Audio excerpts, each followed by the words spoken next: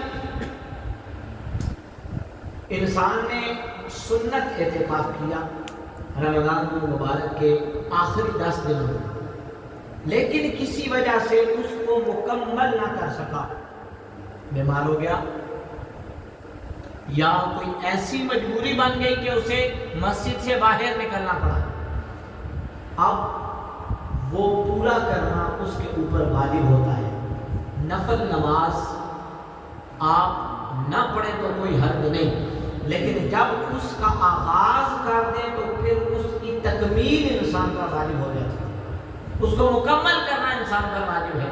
بالکل اسی طرح اعتکاف سنت ہے، لیکن جب آپ اس کا آغاز کر دیتے ہیں تو اس کی تکمیل انسان پر واجب ہو جاتی ہے۔ اگر کسی وجہ سے وہ مکمل نہیں کر سکا تو اگلے رمضان المبارک میں اعتکاف کرنا اس پر واجب ہو جاتا ہے، اس کی قضا کرنا اس پر واجب ہو جاتا ہے۔ تو یہ پہلی قسم ہے۔ اور واجب اعتکاف میں بھی روزہ رکھنا یہ بھی واجب ہے۔ اعتکاف اور روزہ یہ دونوں متصل اور جڑے ہوئے ہیں، اور ہماری جو فقہ کی کتب ہیں ان میں کثرت کے ساتھ جس اعتکاف کا ذکر اور مسائل بیان کیے گئے ہیں وہ نظر اعتکاف ہے۔ دوسری قسم ہے سنت اعتکاف، جو رمضان المبارک کے آخری عشرے میں 20 رمضان المبارک کا دن گزرنے کے بعد شام ہونے سے پہلے، سورج غروب ہونے سے پہلے انسان بیٹھتا ہے اور شوال کا چاند نظر آنے تک وہ بیٹھا رہتا ہے، اس کو سنت اعتکاف کہتے ہیں۔ اس میں بھی روزہ رکھنا واجب ہے، ویسے بھی فرض ہے رمضان المبارک کا روزہ، اگر آپ نے روزہ نہیں رکھا تو آپ کا اعتکاف ختم ہو جائے گا۔ اور تیسری قسم ہے نفلی اعتکاف۔ نفلی اعتکاف کی کوئی حد متعین نہیں، کوئی وقت متعین نہیں، جب بھی انسان مسجد کی حدود میں داخل ہو وہ یہ کہہ دے نویت سنت الاعتکاف، میں اعتکاف کی نیت کرتا ہوں، جتنے لمحے وہ مسجد کے اندر گزارے گا اللہ رب العزت اسے اعتکاف کا ثواب عطا فرمائے۔ حتیٰ کہ علماء نے یہاں تک لکھا ہے کہ اگر کسی مسجد کے اندر گزرتا ہے، راستہ مسجد کے اندر سے گزرتا ہے، انسان جب مسجد کی حد میں داخل ہوا، اعتکاف کی نیت کی اور گزرتا گزرتا مسجد سے باہر ہو گیا، جتنے قدم وہ مسجد کے اندر سے گزرے گا اللہ رب العزت اس کو اعتکاف کا ثواب عطا فرمائے گا۔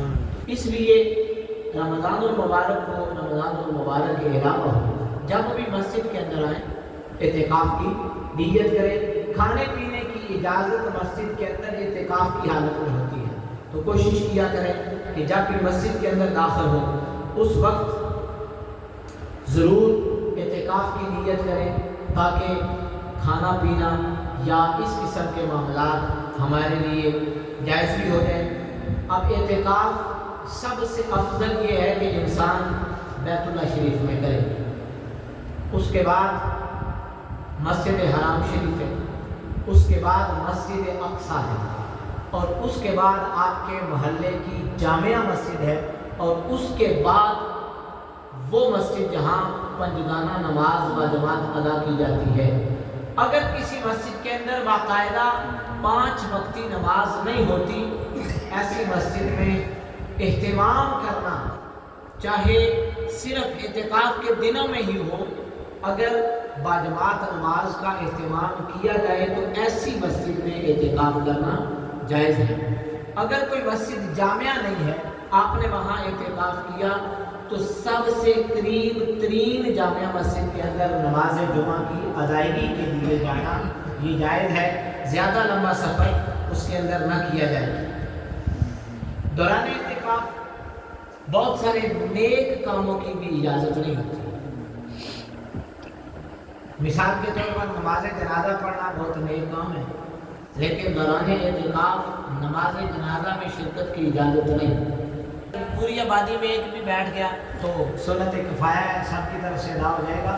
اگر ایک محلے کے اندر 10 مسجدیں ہیں تو ہر مسجد کے اندر ہی بیٹھنا ضروری نہیں ہے، کسی ایک مسجد میں بھی ایک آدمی بیٹھ گیا تو پوری آبادی کے سر سے وہ سنت کفایہ ہے، وہ ادا ہو جائے گی۔ بہتر یہ ہوتا ہے کہ ہر مسجد کے اندر کوئی نہ کوئی اعتکاف ضرور کرے۔ اللهم صل على محمد وبارك وسلم. ربنا آتنا في الدنيا حسنة وفي الآخرة حسنة وقنا عذاب النار. ربنا آتنا في الدنيا حسنة وفي الآخرة حسنة وقنا عذاب النار. ربنا أتمم لنا نورنا واغفر لنا إنك على كل شيء قدير. صلى الله عليه وسلم.